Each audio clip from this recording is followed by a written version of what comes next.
Hello and welcome back, adventurers. I see that you're eager to uncover more secrets and save more maidens from the certain doom. Well, let me tell you of one place in the mists where this might be the easiest thing to do. The domain of Paridon consists of single bleak city, steeped in fog and bloodshed. It was once surrounded by rich farmland in a tiny domain known as Zorasia. However, the Grand Conjunction caused the island to shrink, so now the city makes up the entire domain. Its narrow streets of smooth cobblestones wind between tight clusters of buildings. Dense fog, white as a shroud, perpetually blankets the city, severely limiting visibility. Dark figures and clattering horse carriages can emerge from the haze with startling swiftness. Most buildings are constructed to 2 or 3 stories, with gabled roofs and narrow doors and windows.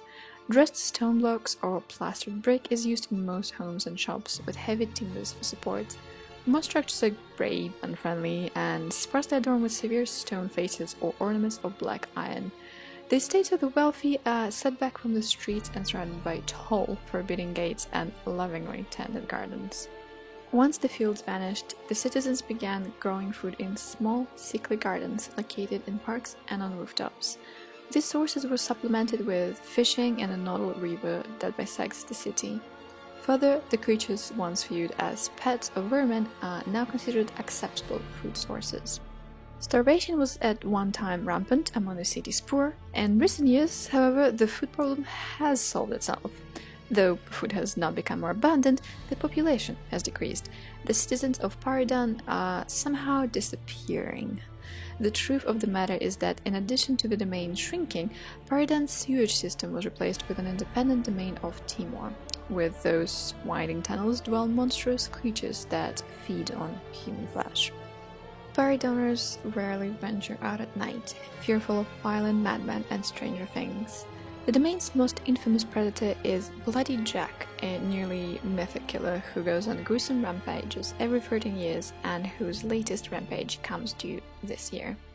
Paridon is rightly considered a great metropolis. As it currently stands, it is the 3rd largest living city in the Land of the Mists. In the present case, local population divide Paridon into 7 separate boroughs. Paridon's harbour borough is located midway along the southern edge of the city. Maps label it Hickory Harbour, but no one ever refers to it so. To locals, it's simply the docks, a nexus for all Eurasian sea trade. The docks are designed in such a way that no one enters the city without passing by the police for inspection. During the said inspection, all luggage and persons are thoroughly examined, all weapons inventoried and peace bonded. Patrolmen may confiscate weapons not duly rendered secure. Safety first is the rationale given for this policy. If outsiders are difficult about this process, the police can and will send them packing, placing them on the next outbound ship. I have repeatedly heard stories of creatures living off the pollution of the docks, beasts that apparently hunt men in substitution or supplementation of their natural diet. Investigation failed to find evidence of this phenomenon, save for a few reported disappearances in the winter, easily explained as drowning or simple murder. If something is indeed living there, it must have learned to hide itself very well by now. All in all, the Docks Prowler is best considered just one of the countless urban legends that plague the Eurasian capital. Only the most destitute citizens dare to fish along the rancid river of the docks, but there are a couple of fishing boats that troll the misty border. Whitefish is the treasured catch used for the most popular of Eurasian street fare, fish and chips. Approaching from the docks, one arrives in the market, the imposing Riverside Square. Hundreds of shops are crammed together in this spot, nestling above, below, or even behind each other. It is often said that one can find anything in a Riverside Square. It would not be surprising if this is true, as shops offer goods from places all over the world, including areas such as Sri Raji or Harakir. There is even a discreet trade in genuine enchanted items if one is willing to look hard enough for them. Riverside Square lies in the shadow of 2 of the city's greatest monuments, the Clock Tower and Paridon Bridge.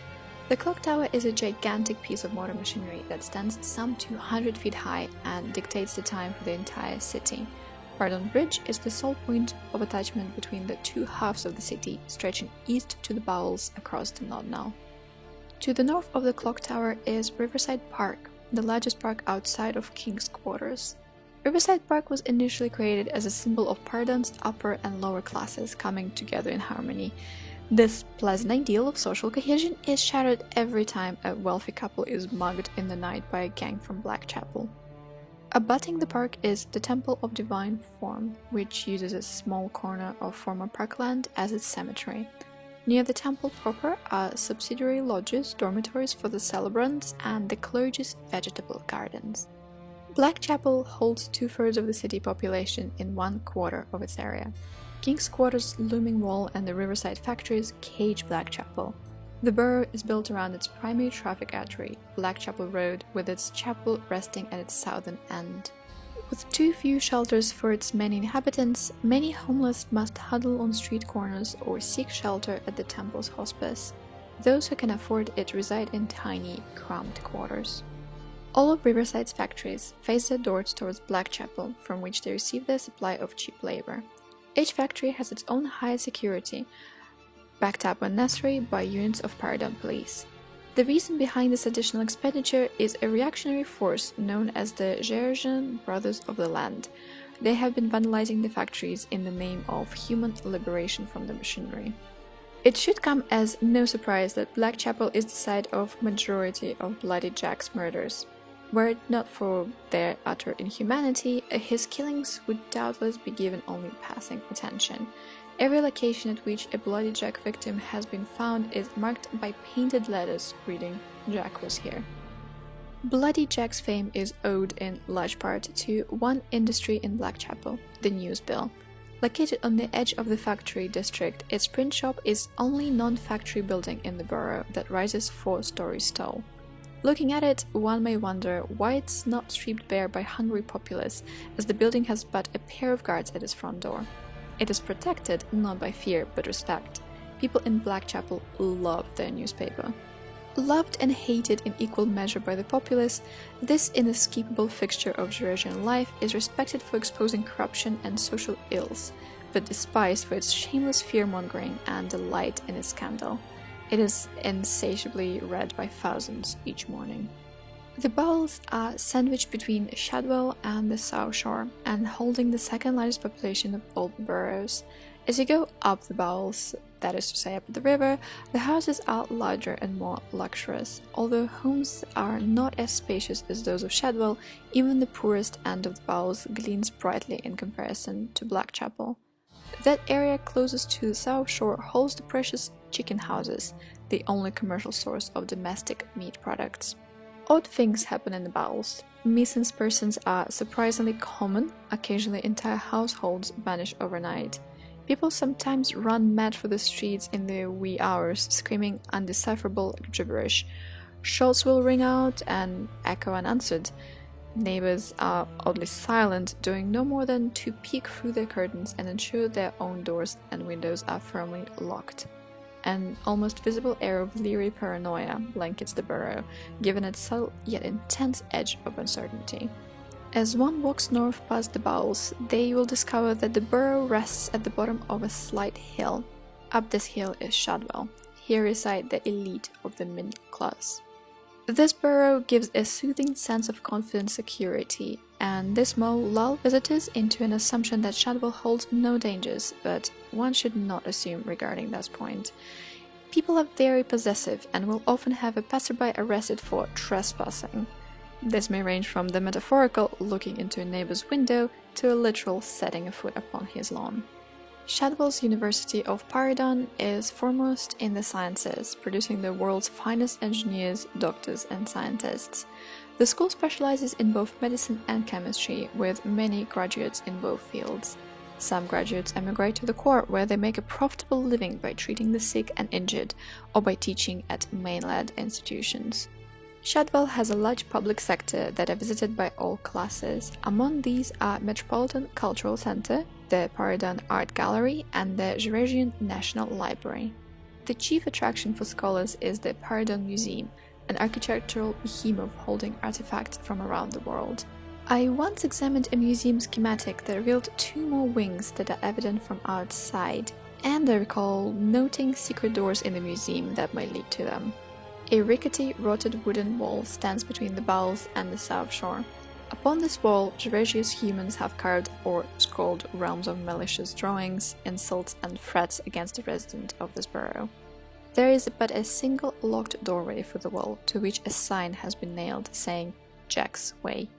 South Shore is primarily home to humans of mixed or non-native ethnicity, particularly those not from the core. Jurassians are competitive enough with their own, they do not welcome obvious outsiders' encroachment on their already cramped territory. The shops of the foreigners stand side by side with those of Calibans and Half-Vistani, and thrive because their communities are tight-knit and supportive of their members, and because they are made so unwelcome in other boroughs. Local architecture reflects the mixed heritage of residents. Although buildings are built and designed as Eurasian, they are decorated and repainted to emulate Draconian or more exotic styles. Signs are often written in foreign languages, and unusual fashions fill the streets. Very few people wander alone into Caliban's area. They usually seek the anonymity of the mob to do so. One of the few humans to regularly visit here is Dr. Niles Patterson, who has set up a small surgery catering to Calibans. There are also boxing and wrestling arenas. This handy arrangement spares human visitors the taint of entering the cursed community. These base entertainments have proven surprisingly popular with humans, both rich and poor. There's no better icon of Eurasian love of tongue-in-cheek entertainment than the elucidating Museum of Anthropological Curiosities. By name, one might expect a stuffy institution, but the truth is it is the Land of the Mist's original freak show. Founded as an exhibition of Paridon's first unfortunates to be born with Caliban's deformities, its operation has since passed into this selfsame being's hands. The oddities on display are ostensibly of an educational nature. One prominent group of Half-Vistani tradesmen, referred to as Captain of the Mists, make their headquarters at the Crimson Club. Much of Paridon's import and export businesses is negotiated in its common room. Unlike virtually every other club in Paridon, it accepts women provided they meet the entrance requirements. All applicants must have successfully guided trading expeditions through the mists. And so I turn now to the last and arguably greatest borough of Paridon. King's Quarters are home to Jurassia's aristocracy and government. Buildings here are gigantic, of elaborate archaic designs that date back to the roots of the Jurassian kingdom. Guard posts are everywhere. No one passes through this borough unobserved by its watchman eyes. Guard shifts are rotated unpredictably, so that criminals cannot exploit a pattern in their schedule. The guardians themselves are frequently reposted to minimize the temptation and utility of bribery. The curious are allowed into the front alcove of the Parliament building, a square 60-foot room with countless doors into its depths. Only those with both official business and written approval are ever permitted beyond. The councilmen, their personal aides, and the elite parliamentary guards are the only persons familiar with the building's full interior layout. King's Quarters seem less of a living borough than a monument to the larger nation now lost.